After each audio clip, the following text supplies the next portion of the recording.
Okay, good day mga ka-Airsoft. Good day sa inyong lahat, mga ka-Bigman. Big man, rolling tayo in 5, 4, 3, 2, 1.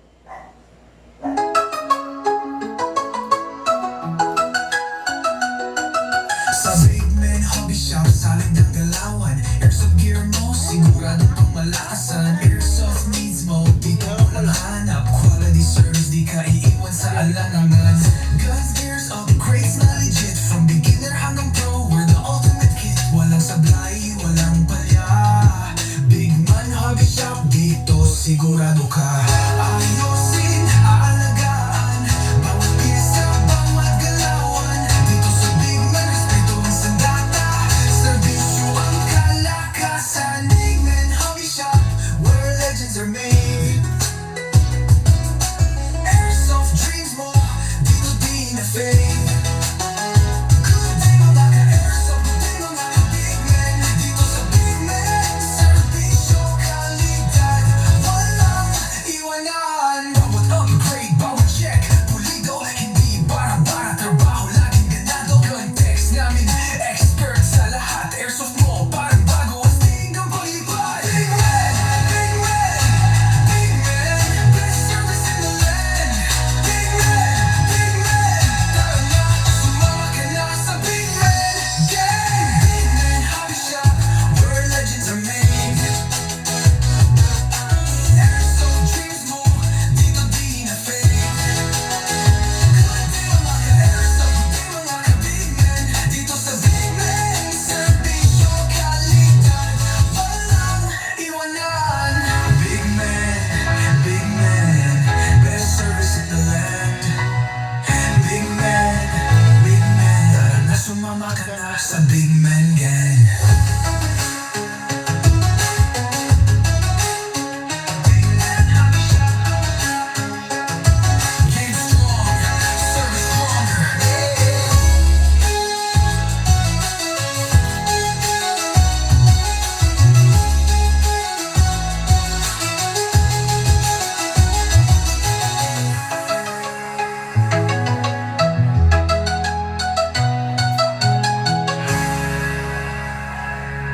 Okay, magandang hapon po sa inyong lahat, mga ka-Airsoft ko from different province.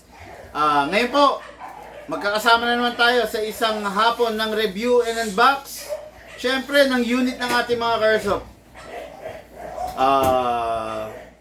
Idaos natin to. Yung mga unit natin na ni-request ng ating mga ka-Airsoft. Nagtitiwala sila sa Big Man kasi Walang katulad, gamit ay legit. Lagi panalo pag suka. Sniper o pistol, lahat ay fire. Kami ang top airsoft provider. okay, nandito sa ating harapan ang isa sa mga well-known, ang isa sa mga hinahanap, ang isa sa mga kadalasang nakikita ninyo, the 1911 versus the Glock 17. Walang katulad, gamit ay legit. Lagi panalo pag suka. Sniper o pistol, lahat ay fire. Kami ang top airsoft provider. Okay, shoutout, good day and good afternoon sa ating ka-Airsoft from Ilocos Norte.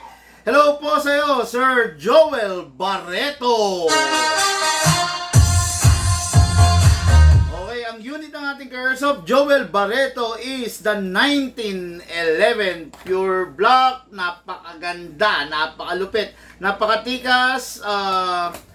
In-upgrade natin kanina, hindi ko lang alam kung natapos ko okay, hindi ko pala siya natapos i-upgrade, pero i-upgrade natin na nakaharap kayo, okay? So, itong unit na to, unit natin kay Airsoft, Joel Barreto. Okay, next unit natin is unit natin kay Airsoft from Bayambang, Cebu City, Sir JB Rosario. Hello po! Okay, nakakatuwa naman ng Cebu. Kahit pa paano, dahan-dahan, unti-unti bumabangon. Nakakatuwa, no? Actually, may mga nag-comply, mga taga Cebu, no? May mga nag-comply dun sa shinout out ko nung nakaraan na sabi ko, yung mga naapektuhan ng baha ng lindol dun sa Cebu, padala nyo sa akin yung unit ninyo, libre ko lang gagawin. Libre nating ire-recondition, ibabalik natin sa dating kondisyon. Okay? Mamaya, i-ano ko yan, i-re-review and unbox ko. Ipapakita ko sa inyo, okay? May nag-comply, 3 na nga Tapos 3 na yung nagawa. Bali total of 7 units, no? Yung pinagawa sa atin. Mamaya, ila-live ko yan, okay, no? Gusto ko malaman nyo, makita ninyo na yung unit na nabaha, yung unit na hindi nagawa ay nasira, nagawa natin. Okay? Mamaya yan, makikita nyo yan mga ka-airsoft, no? Ipapakita natin live sa ating mamaya tignan natin kung no face reveal vlog or kwentuhan session. Ano pa ba isa nating episode? No face reveal vlog, kwentuhan session, tsaka nakalimutan ko. Maintenance. Hindi. Basta, mamaya, i-roll natin yan. Gawa tayong panibagong episode, no? Kaya ano yan, abangan ninyo. Mamaya, between 7:30 to 8 p.m., i-roll natin yung vlog natin. Ayan yung mga pinagawa sa atin ng ating mga ka-airsoft. So, pinagawa, kaya lang, tayo nang nag-shoulder ng lahat. Ouch! Okay lang yan. Masaya at ang importante, masaya yung ating mga ka-airsoft, no? Okay, JB Rosario of Bayambang City. Tama. Bayambang, Cebu City. Ito yung unit niya. The budget meal, Glock 17. This is a China version, okay? Mamaya papakita ko what is good and special about this. Makikita nyo mamaya. Yan ay unit ng ating ka-airsoft. Dalawa. I-review and box natin. Itong dalawa na to ay for shipping. Okay, kahapon nakita nyo nag-COD tayo. Nag-COD tayo sa lugar ng ng Kalumpit, Bulacan. Grabe ang sinuong namin. Kasi, na timing na pumunta tayo doon, high tide. Grabe ang taas ng tubig. Grabe yung Montero. Napakabihirang idinadaan ko sa bahayan. Kaya lang no choice tayo. Mula sa Bukana hanggang papasok doon sa ating ka-airsoft, talagang baha. Pero nagkataon na lang na doon sa mismong street nila, hindi baha. Kaya okay na rin. Di ba? Pero yung papasok, grabe, 2 batch ng baha na mahabang kalsada yung dinaanan ko. Yun yung mga bagay na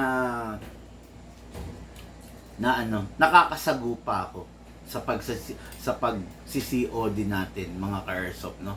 Yung baha, yung lubak, yung masikip, sobra, na kalsada, no? Lately talagang yan, maipopost yan, makikita nyo kung paano ako nagta-travel, kung paano. Minsan, yung kalsada, hindi sementado. So, tapos, dry na dry yung kalsada. Sobrang alikabok naman. Diba? Minsan, yung kalsada, hindi nga maalikabok. Pero hindi sementado, sobrang lubak naman. Sobrang putik. Yan yung mga naka-encounter ko, no? Lalo na pag pumupunta ako sa mga probinsya. Pag sa Maynila naman, yung kalsada, okay. Kaya lang, sobrang sikip. Alam mo yung tipong mula sa kanan mo hanggang sa kaliwa mo, gapapel yung distansya. Pinapasok ko yun, mga airsoft, no? Mapagsilbihan lang, madala lang yung unit sa ating mga ka-airsoft, no? Tapos, ang dami ko, tambak na ako ng question dito. Look, pengi nga akong konti masking tape. Yung sugat ko, bumubuka. Nasugat ako kanina, mga ka-airsoft. Nagmamarkot ako ng bonsai ko. Ayan, grabe.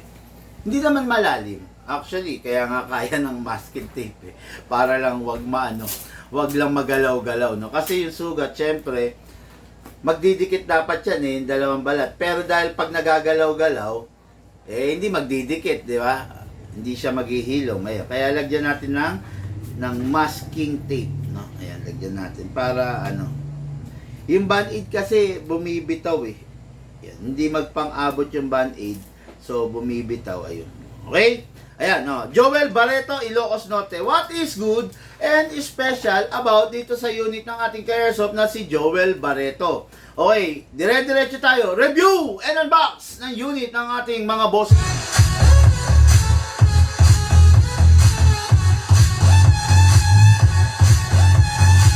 Okay, this is the unit.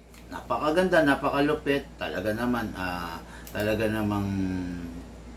bagay na, paano ba masasabi to? Bagay na gugustuhin mo. Okay? Itong unit na to mga ka-airsoft, kung makikita nyo, matte black. Ang barrel, mostly, talagang sikat, talagang gusto ng mga tao yung mga black. Minsan, merong mga tao na gusto yung silver, minsan gusto yung tan, minsan gusto yung mga gray, or minsan gusto nila yung mga may trademark ng makukulay. Ano ba yung mga makukulay na barrel? CC Shadow. O yan, di ba? Alam niyo naman, ang CC Shadow, talagang ang trademark niya, talagang two-tone color. CC Shadow, makikita niyo yung grip niya, iba yung kulay doon sa body niya. O yan.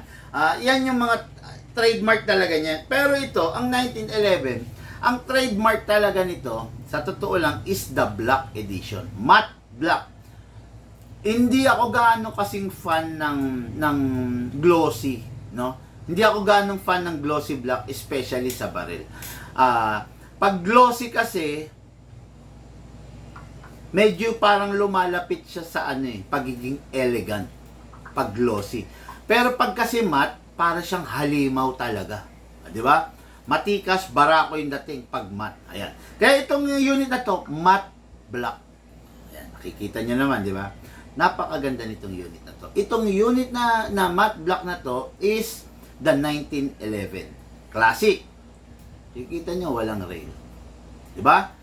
Pero, nandyan pa rin yung pagiging matikas niya kasi kalibre 45, eskwalado. No? Yan ang bansag sa 1911, eskwala. Okay? Meron siyang beaver tail. Okay? Meron siyang safe. Pero yung safe niya, kung makikita niyo, hindi siya ambi. Hindi tulad ng mga modern type ng 2011, ambi. Meron sa kaliwa, meron din sa kanan. Okay? May hammer siya na classic din, hindi katulad ng 2011 na malaki yung hammer niya.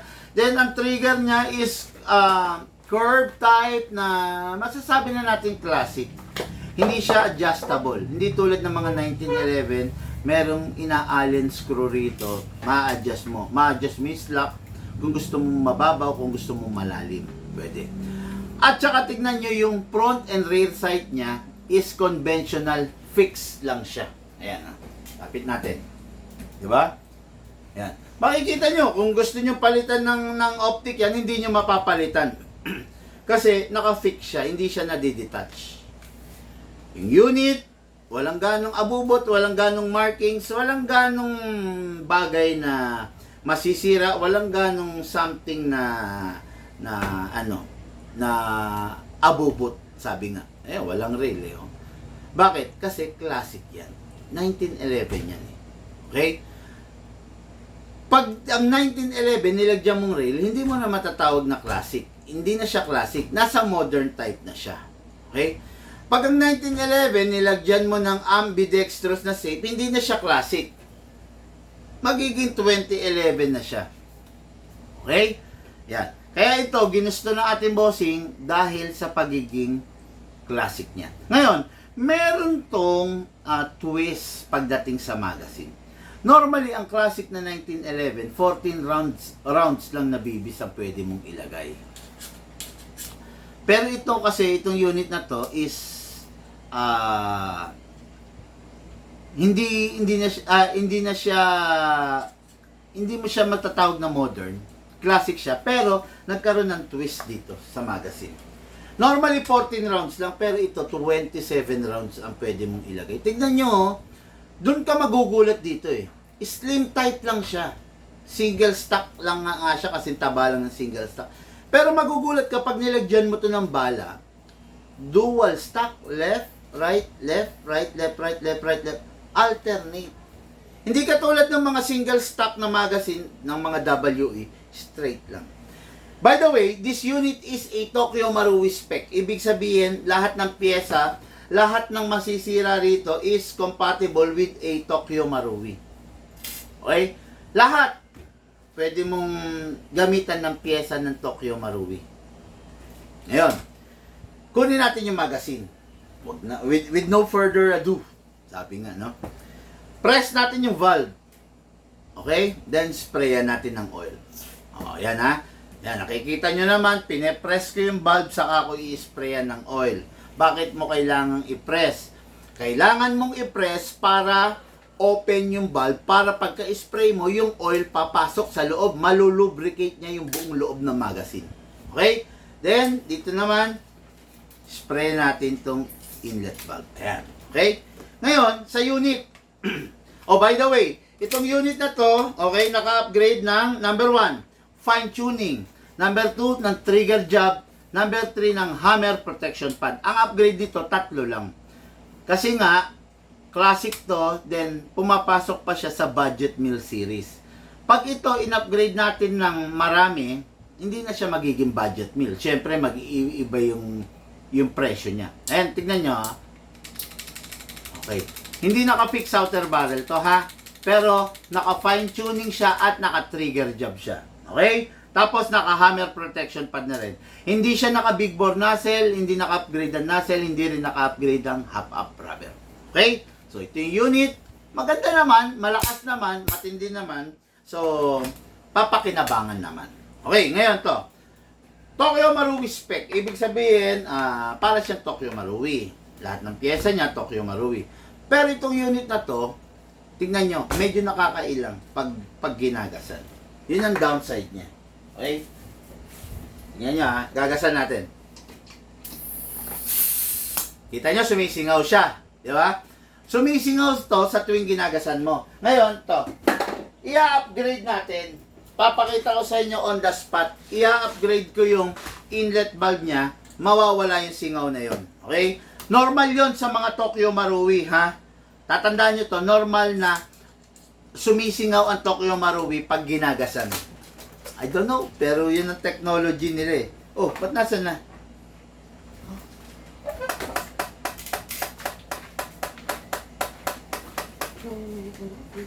Oo. Kasi yung mga orin ko rito.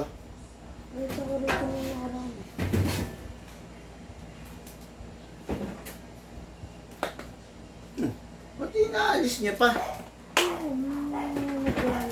Okay, yan mga airsoft, makikita nyo on the spot, i-upgrade ko siya ha. Yan.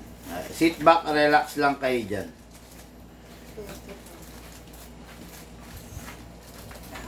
Okay. Yan.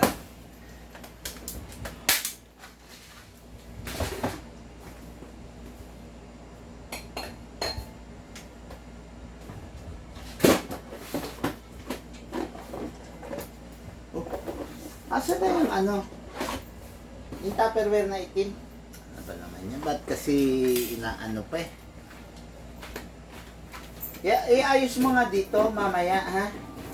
Bakit dinadala dyan? Ay, iayos nyo nga dito. Okay, sige. Alisin mo yung takip. Yan. I-upgrade ko siya using this little kiddos. Okay, ayan. Ipakita mo kung gaano kaliit yung o-ring. Yan. Tignan nyo. Yung napakaliit na yan, kung tutuusin, parang walang silbi, di ba? Yung liit na yan, yan yung mag-aalis ng problema. Okay? Ayan. Ang tanong, saan kayo kukuha niyan? Wala po kayo makukuha niyan. Okay? Ngayon, dito lang sa Big Man. Ayan, papakita ko sa inyo. I-upgrade natin, ha? Okay, lalagay ko.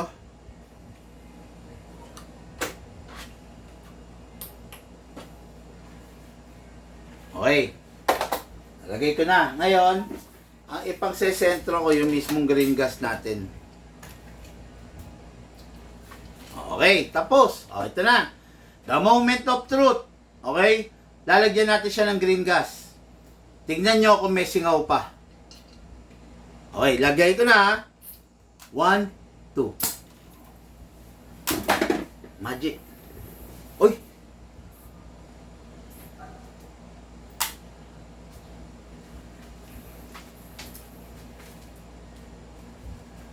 Pengi ako ng... Wala naman. Wala naman. Pero meron. Pag tinataon.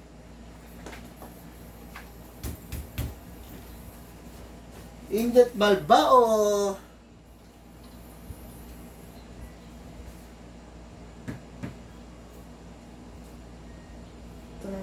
Pay Allen.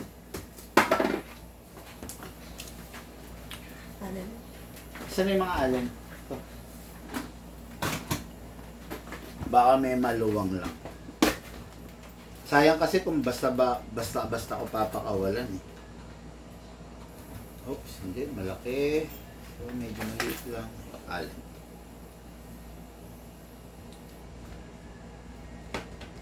Hindi, ayaw pumasok eh.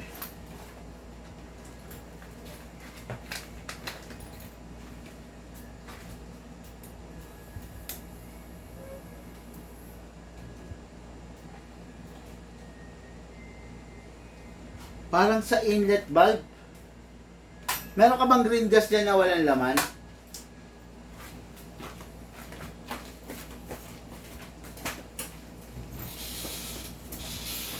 Wala? Sige, ito na lang. Oh? Anyway, ubusin na lang muna natin yung gas. Pero importante, wala na siyang sumisingaw. Yun naman talaga ang nirepair natin eh, no? Mamaya titignan ko kung bakit ganon. Okay, ngayon, so ito, lagyan natin to ng bala mga airsoft, no? With the use of our reloader, mapapadali yung paglalagay natin ng bala. Hatakin to pababa, iwasan mong mabitawan to. Pag ito nabitawan mo, possible mabasag to. Hatakin, then put your right thumb here, then dito ilalagay yung bala. Okay? Pamplam po tayo. Ayan. Sabi ko nga sa inyo, mapapansin nyo siya, tignan nyo yung orientation. Left, right, left, right, left, right. O, di ba? Dahil left, right, left, right, left, right na yan, so, okay na. Marami ka nang malalaman na bala. 27 rounds nga ang maximum eh, no? So, dako naman tayo rito. Kasa natin, then ilock manually, spray tayo rito sa slide stopper. Okay. Then, spray rin tayo mga airsoft dun sa nozzle. Yun. Okay. Then, release. Then, rest. Pasok. Kasa. Ready to fire. Okay. Ready to fire na po to, ha. Ang 1911, kailangan mape-press mo yung palm mo, ay, yung beaver tail ng palm. Pag hindi mo na-press, hindi magpa-firing yan. Okay? Tapos, meron siyang safe. Ayan, no? Hindi siya ambidextrous. Ayan, no? Kinakawit-kawit lang. Taas mo lang. Pag naka-safe, hindi mo mapa-fire yan kahit pindutin mo yung beaver tail. Okay? Unsafe. Press the beaver tail. Firing. Grabe. Kikita nyo with matching ano, no? Boom, boom, usok-usok pa, no? Firing!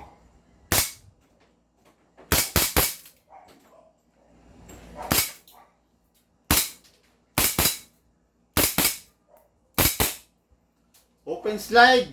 Kasi mga airsoft, wala na siyang bala. Next thing to do, release the magazine, then release the slide, then rest the hammer by pressing the trigger. Okay, itong unit na to, unit ng ating airsoft, Joel Barreto of San Nicolas, Ilocos Norte.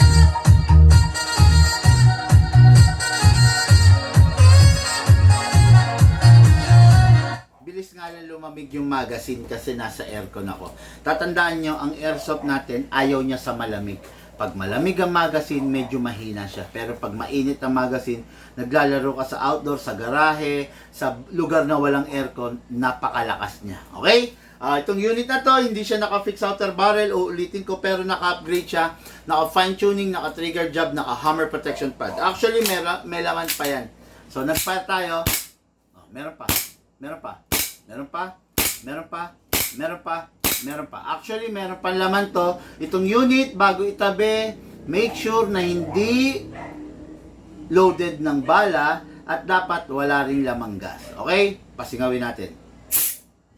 Okay, itong unit na to, unit na Ate Airsoft Joel Barreto of Ilocos Norte. Oh, by the way, ready for packing and for shipping. Okay, sabi ni Alan Villaris, inlet yan, okay?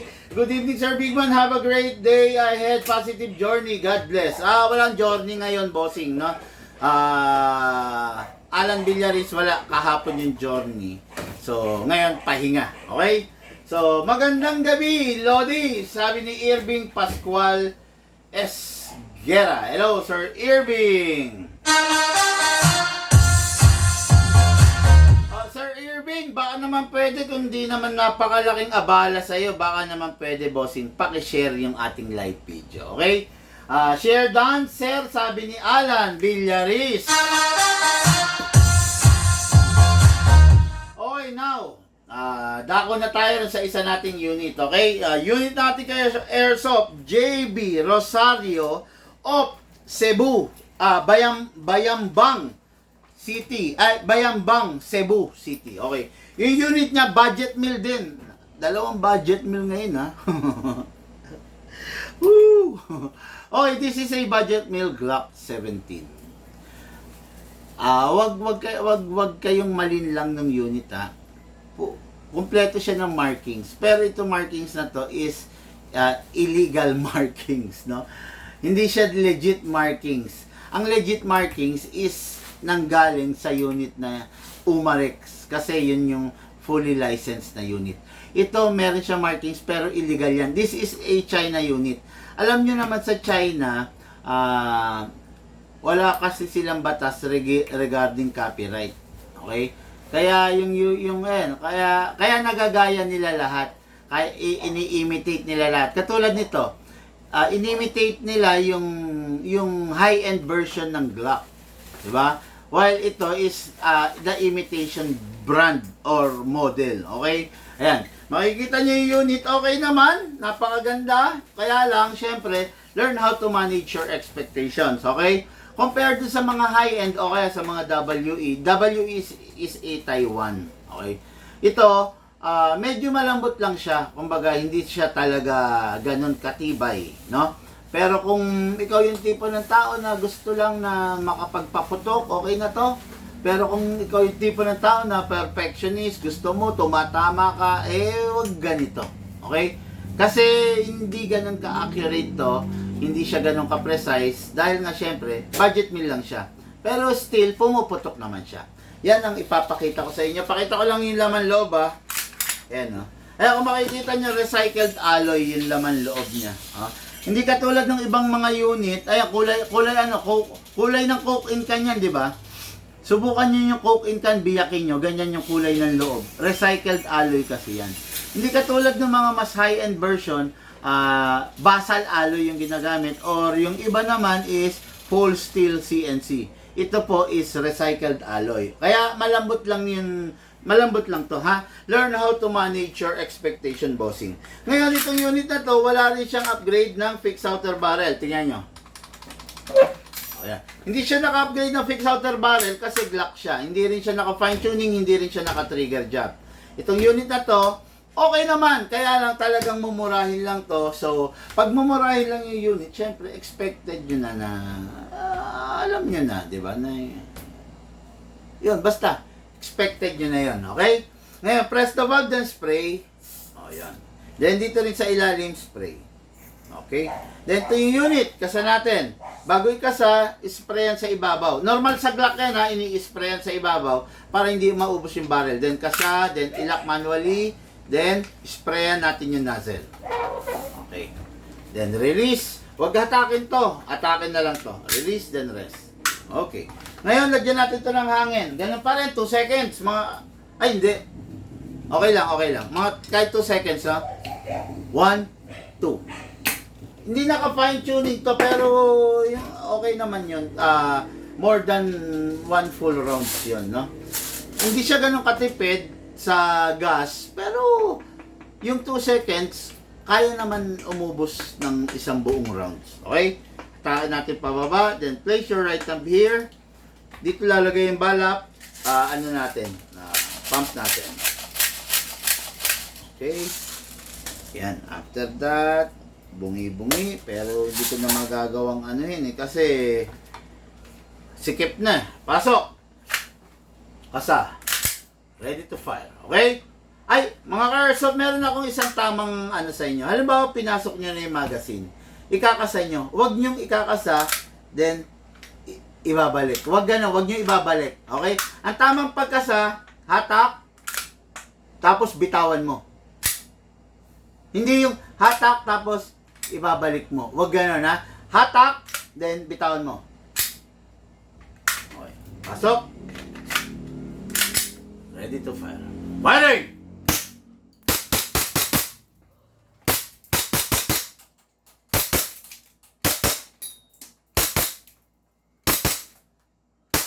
Open slide.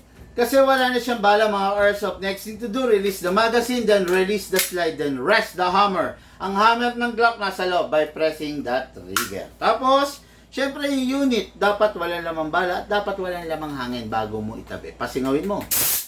Okay.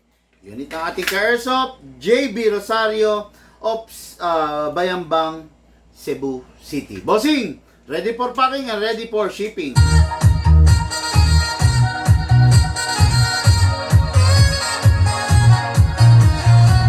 Okay, so the unit, bago itabi, punasan natin. Okay? Ngayon, lahat po tayo nagmula sa iba't ibang larangan, pinagbuklod, pinag-isa ng iisang libangan. Yung pong paglalaro ng airsoft, patid po sa inyo ng inyong lingkod, Bigman. Mamaya po, ilalive ko yung mga unit na repair na natin. Mga unit ng mga taga Cebu na baha na lindol. Okay? Thank you po. Have a blessed day.